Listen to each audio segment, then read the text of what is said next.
Здравствуйте, дорогие рукодельницы! Вы на канале Мама в творчестве. В этом видео я покажу, как я делала подсвечник сердца, а также оставлю ссылку, как сделать подвеску сердца на День Святого Валентина. Итак, я вырезала сердце из картона и теперь буду декорировать его мешковиной.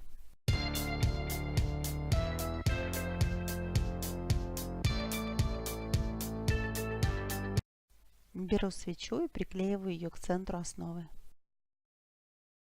Далее для декора мне понадобятся каштаны, желуди, сухоцветы, а также косточки сливы. Приклеиваю я их к основе с помощью клеевого пистолета.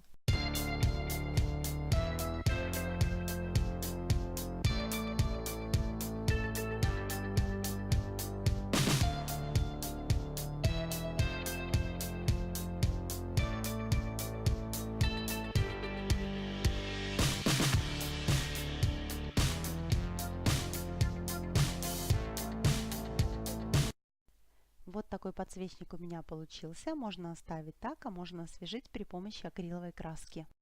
Если вам понравилось мое видео, ставьте лайк, подписывайтесь на мой канал.